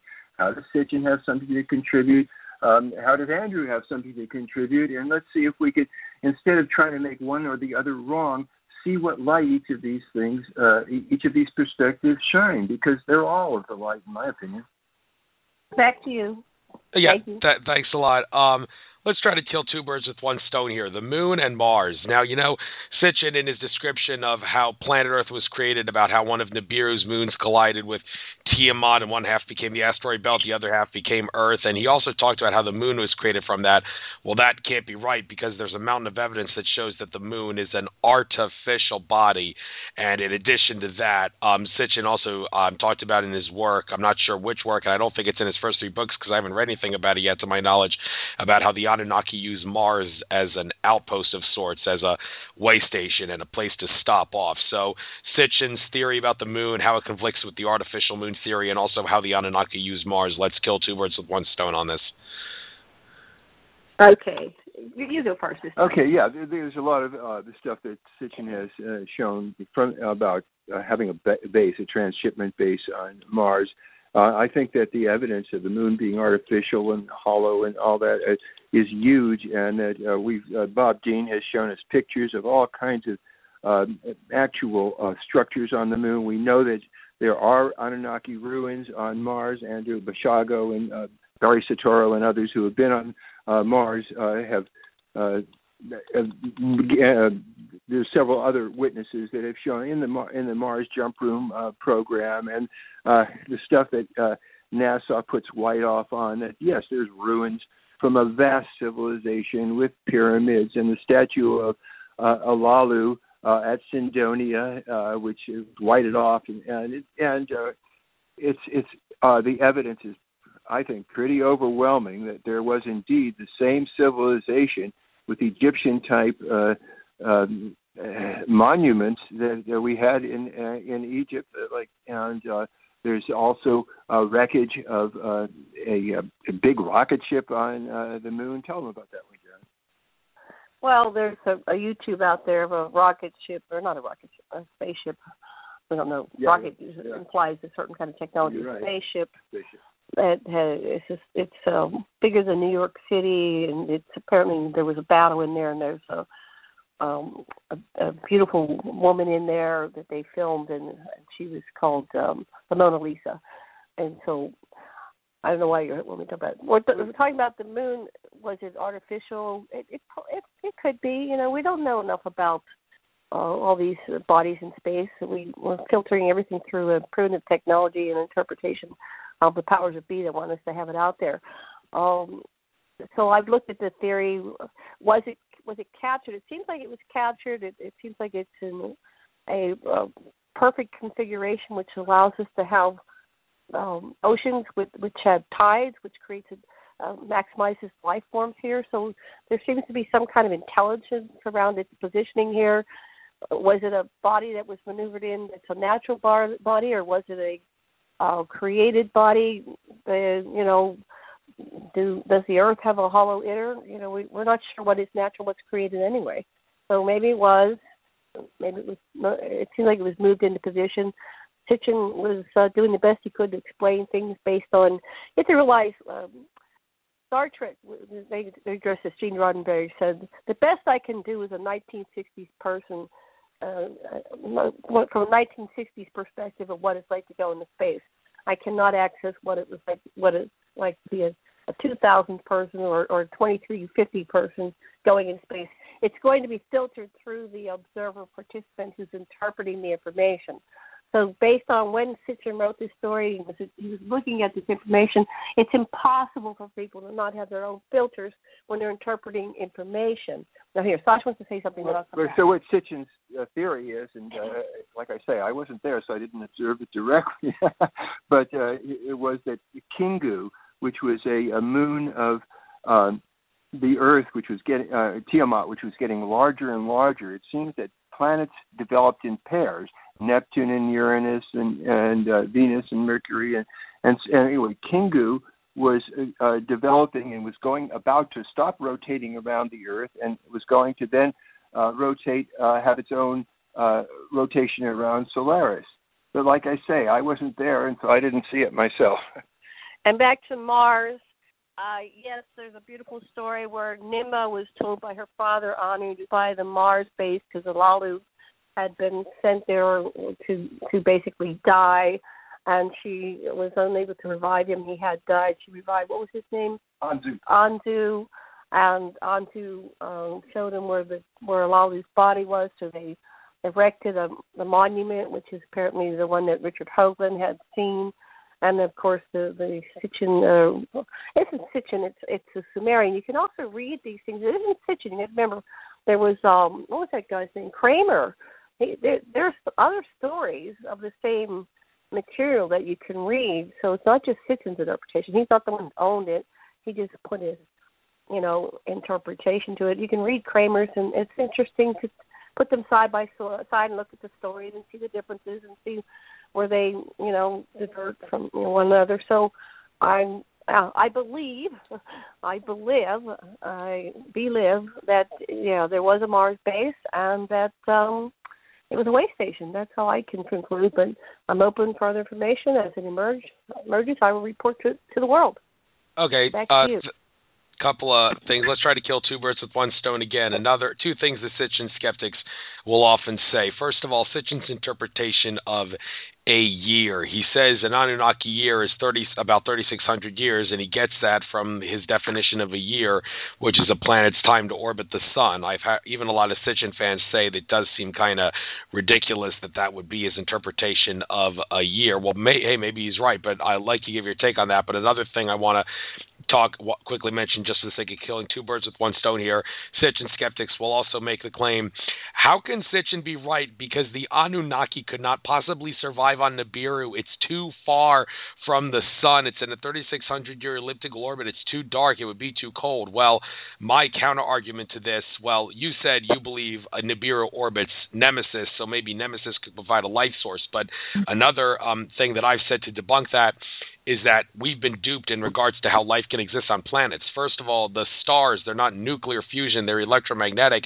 And I did discuss this in my interview with John Lear, and George Kavazlis talked about it too, how the stars, they transfer electromagnetic energy to the planets, and the planets and their atmospheres, they have their own filtering system, which converts the energy from the sun into the substance, so to speak, which allows for life to exist. So it doesn't matter where the planet is, there's life everywhere, because every planet's filtering system, in conjunction with the electromagnetic energy transferred from stars on a universal web, allows for life to exist. So that's how life can exist on Nibiru, even though it's so far from the sun. Well, so that subject, plus Sitchin's interpretation of a year being how long it takes for a star to orbit, a planet to orbit the star, what do you have to say about both those subjects? Well, first of all, it's fascinating what you said. It makes a tremendous amount of sense about picking up energy from the stars that's generic in space. That would account for a lot. And also there's a possibility that Nibiru has a molten core. Some of the research indicates that it has its own internal source of heat too. And in its history that we've gotten from Sitchin, it was continually belching volcanoes and volcanic ash. And this was part of what was keeping an inversion layer, keeping the atmosphere in. And it's when the volcanoes stopped belching that they started losing their heat. They got definitely some heat as they approached Nemesis, and at that time their atmosphere sheltered them from too much radiation and too much heat, just as when they were in the cold distances between the two systems, that they did, and they may not have been all over the planet. That's not exactly clear either. I've heard of some people say that perhaps they were only on a certain band that was okay. About the 3,600, Sitchin says clearly at one point Nibiru coming in got too close to Uranus and tilted it on its side, and lost one of its moons to Nibiru, which to Uranus. A moon of Nibiru became a moon of Uranus, and from that point on, Nibiru sped up to 3,400 years. And furthermore, it's not just Nibiru that passes through and bums everything out here, but there's this debris that always stays 180 degrees from Nibiru on its orbital path. This is what Andy Lloyd's saying, and this is called the 180-degree Lagrange points. And when that comes through, then great big bits of asteroids come through. This is probably what caused the Moses' flood back in 1460 BCE or around that time. And so as far as that, it seems to me arbitrary if you say a year is how long it takes a planet to go around its primary sun. Okay, sure. If you're defining things that way, you get to define them however you want. I don't see any problem with that. Okay. All right. Okay. Thanks for. You want to say anything, Janet? Yeah, I wanted to add a little bit. So, as for the source of life is everywhere. There are beings or critters or whatever you want to call them that are in space, and that's their natural environment. So we really don't know anything about what life needs. It seems like if these are humanoids, the Anunnaki are humanoid, that they need some kind of heat and light source. Forgot to disconnect that. And so, also we have the story that we have life in our hollow Earth. You know, we have the inner world. I'm investigating that. I'm not 100% sure on what's going on there. But what is their heat and life source? So probably, depending on the species, they can get it naturally from other things in space. The brown dwarf nemesis, that's one of the theories, and that is just because it's not a sun-based light-based sun like ours. It's a different structure. Doesn't mean it doesn't planets. It apparently has a number of planets around it. So we need to look at the entire spectrum. Just because one is in a different spectrum of light doesn't mean it isn't a source of energy for that planet. And what was the 3,600 years? That's what we do for a year. It changes sometimes because it's like billiard balls. You have one sun with a bunch of planets coming through, another sun with a bunch of planets, and so they affect each other each time it comes through. We have evidence, like Sitchin said, it's not no longer 3,650 years. It changes each time, and that's why Enki and his son went to the moon, and Nanar and Marduk, and they went to the moon, and they were looking, when is it going to come back? That's why they created the astrology, and they were looking at the heavens. They always kept looking for the heavens for the signs of its return because it wasn't exact science. It wasn't a specific amount of years. And then they knew what they had to prepare for based on where it was coming in through, if it was going to have huge effect here on the Earth or if it was going to have nominal effects. Back to you. Thanks a lot. I'd like to talk about the pyramids in Egypt for a little bit because Sitchin did talk about that, especially in his second book, Stairway to Heaven. One thing he stresses a lot in his book seems to be the idea of a flight path, about how the Anunnaki used like markers. And while he doesn't really say that the Great Pyramid and the pyramids in Egypt were created for this purpose, he does seem to suggest that they were, after they were created, used as one of the hot spots on the flight path that he talks about how the Anunnaki would travel get into the planet Earth and their bases. And in addition to that, Sitchin also talked about how someone made a forgery inside the Great Pyramid, a whole story about that, about how paintings were actually a forgery. So the whole idea of the Great Pyramid having forged paintings in it, and also the pyramids being part of a general flight path. Why don't we kill two birds with one stone yet again and talk about those subjects? Yeah, sure. After the old spaceport before the deluge had been in Sipar in Iraq, and it was just under mud.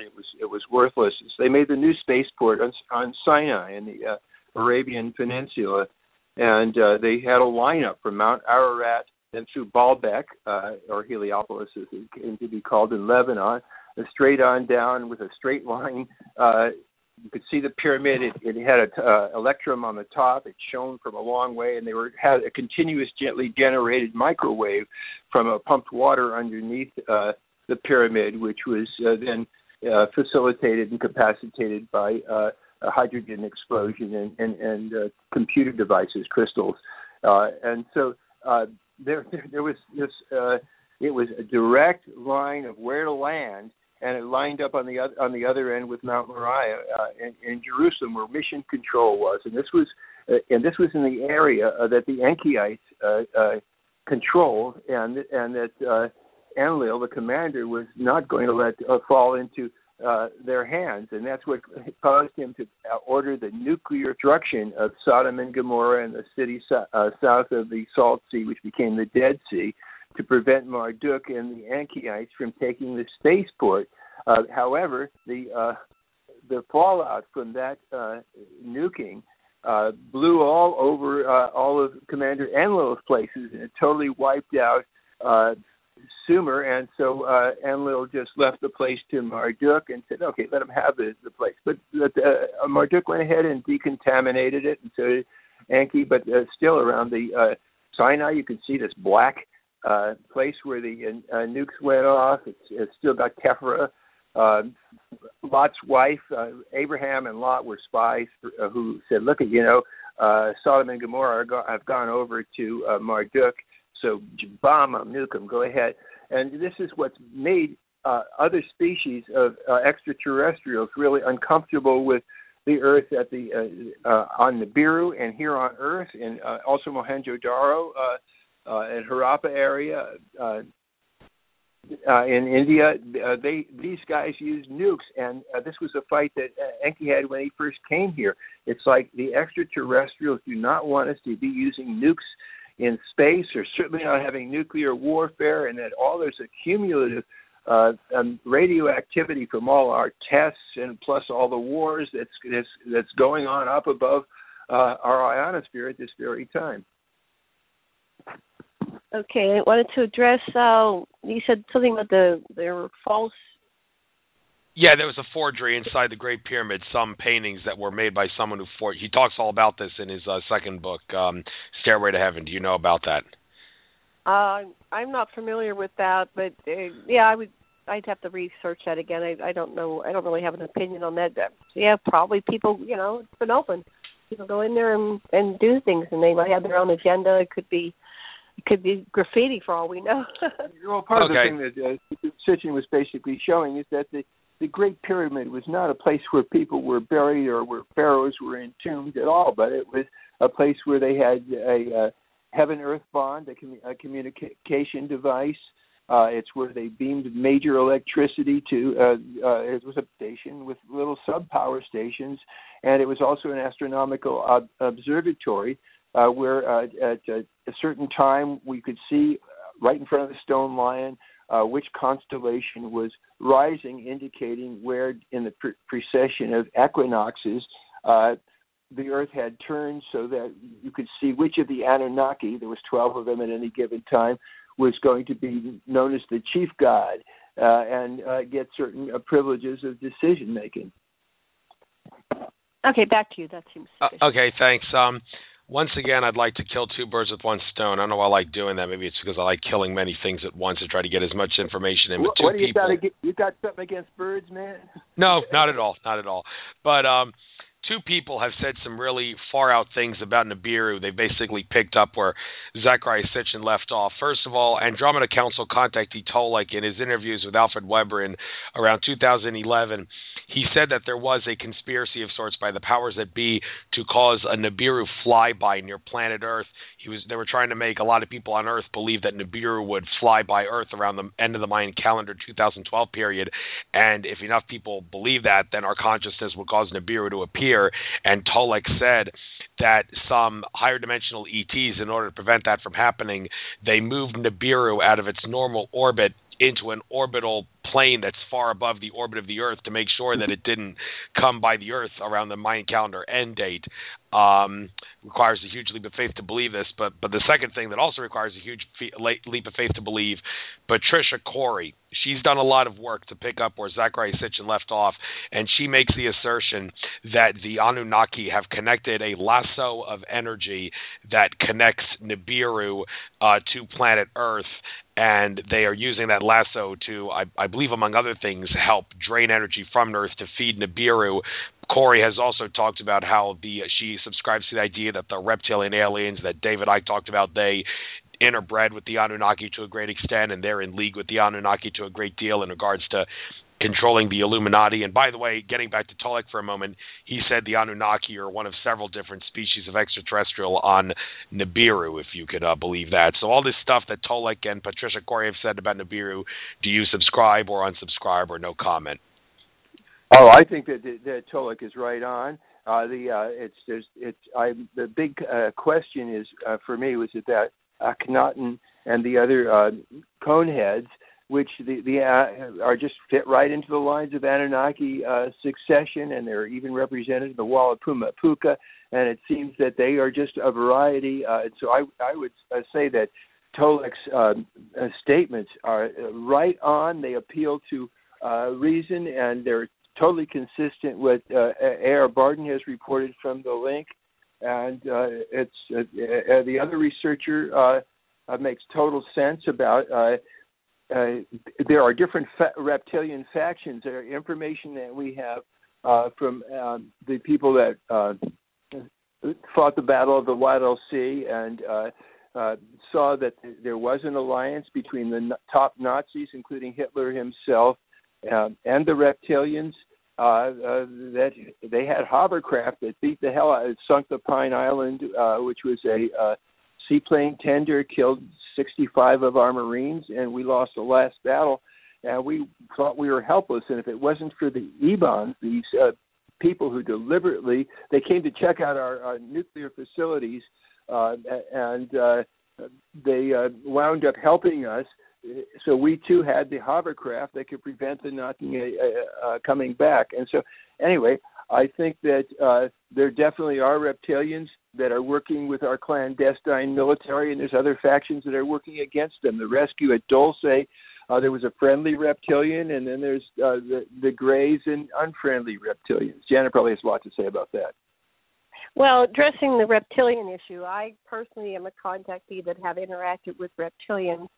For many, many years, I dealt with a reptilian. I was terrified because it doesn't look like a human, right? It looks like something outside of the realm that one would expect as a human walking around being a human being. So I eventually, in therapy, readdressed and reflection in my own meditation, my episodes I had with this reptilian fellow, and I think upon reflection, he didn't really intend me any harm.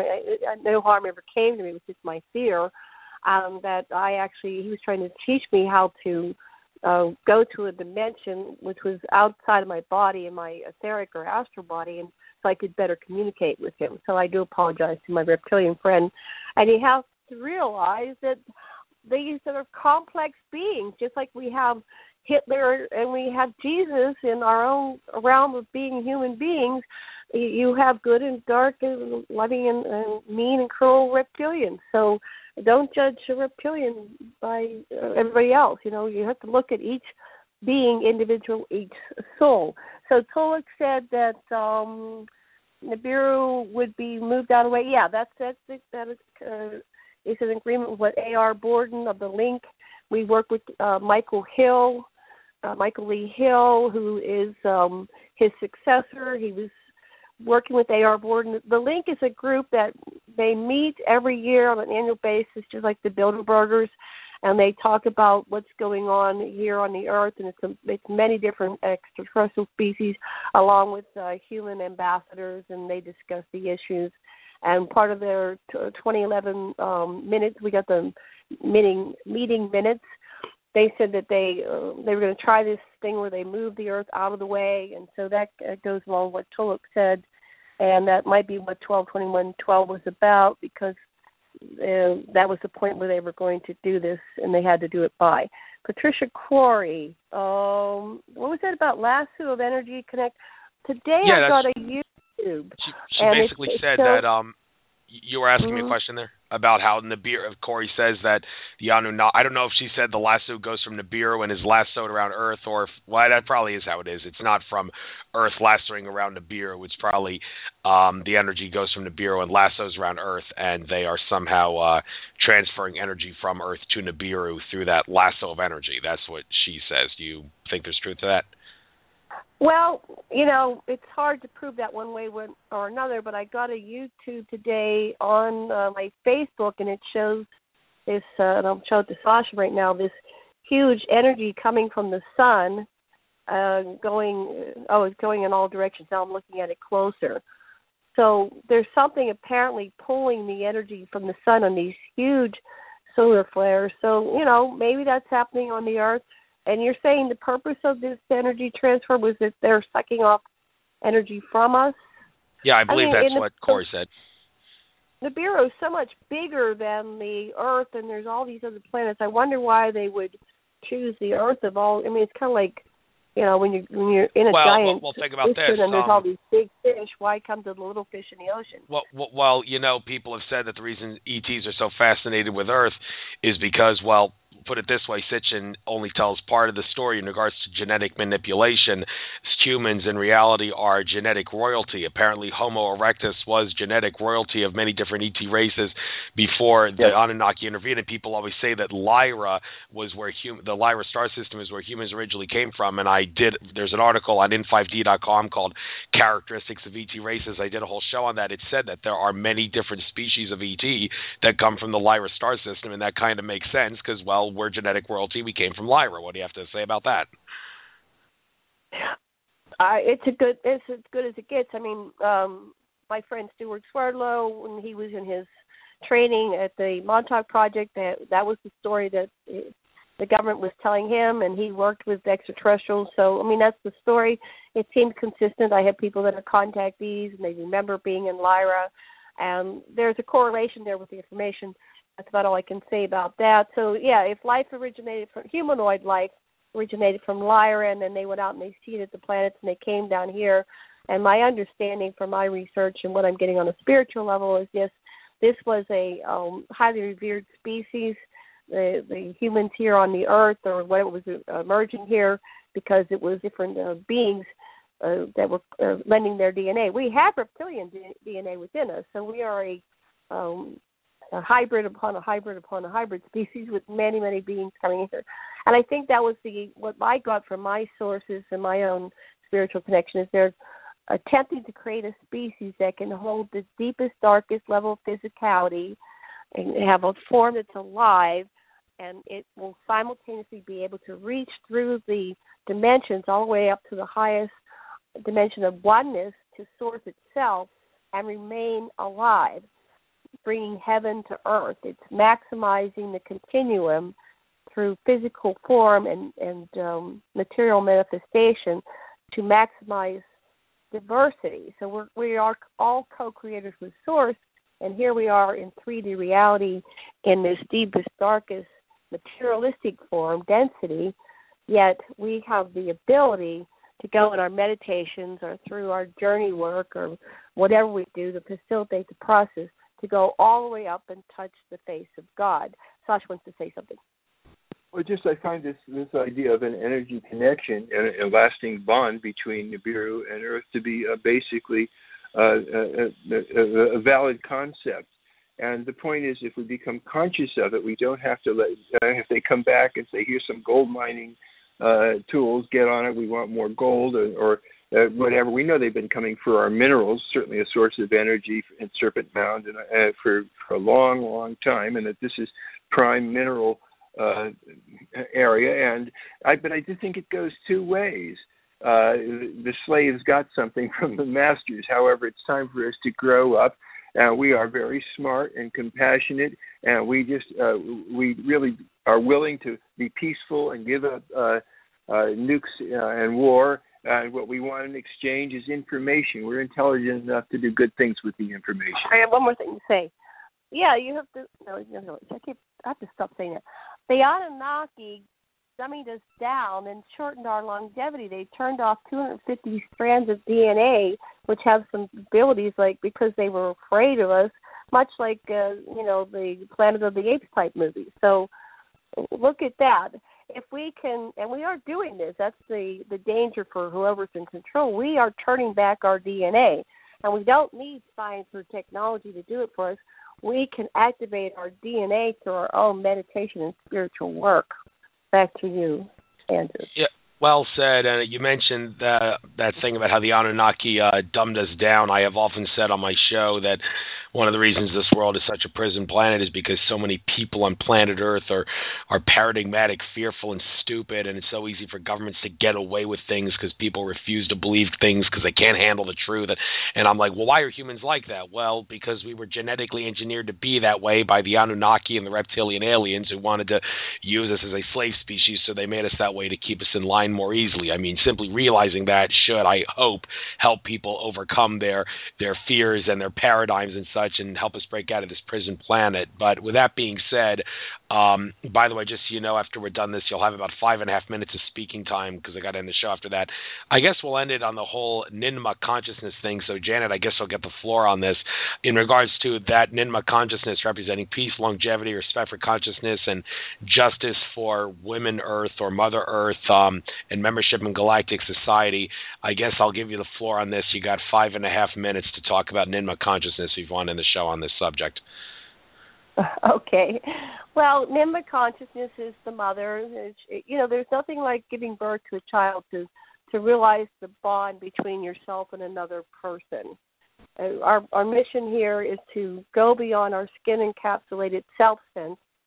Our skin is an insulator. It keeps us from totally merging our consciousness in oneness with another person, with another being. And so you can look at, I'm a Tantra master as well as an Anunnaki researcher and experiencer. And in Tantra, we learn how to awaken our Kundalini and master our energy and go beyond our separate self-sense and experience our oneness with the apparent other. If you look at the research of Dr. Michael Newton, and they've regressed over 7,000 people with many different hypnotherapists, and they took people to the life between life state, where we're beyond 3D reality, and we're in our fourth and fifth and sixth dimension consciousness. And in that reality, the prime example that I can tell your listeners is there was a man who was in this life, the life they had here on Earth, father and stepfather and stepson to one another. And during that lifetime, they were extremely cruel to each other. And finally, on the other side, they are part of the same soul group. There's not just one soulmate. There are soul groups that have between 10 and 30 individuals. And they went back to their soul group after meeting their guide and going before their council. They go to their soul group, and they end up doing encounter work with each other where they correlate their experiences between this lifetime and the other previous incarnations and with the whole group as a whole. So they were correlating their information, and this father and son, the first thing they did, witnessed by the other 28 people in their group, was they merged beyond their separate self sense, since they were no longer in skin, and they felt each other, and they felt their oneness, and they felt what they had done to each other, and they forgave each other, and they loved each other unconditionally. That is ninmah-consciousness. That is what Ningishita thought when he was working with the Galzu. That is the Q consciousness. That is the highest level of consciousness in physicality beyond the oneness, which is simply So in that consciousness, we are aware of ourselves as multidimensional beings in the continuum, simultaneously having experiences on many planets and many dimensions. I, through my meditation and work in Tantra and from doing endless radio shows and talking to whistleblowers and my spiritual work, have come to the realization that as a contactee experiencer, I'm in my other life. And that is only one of many existences I have. I have gone in my spiritual work all the way up to source. I have had a high five with God, or oneness, whatever you want to call it, but it is the Om state.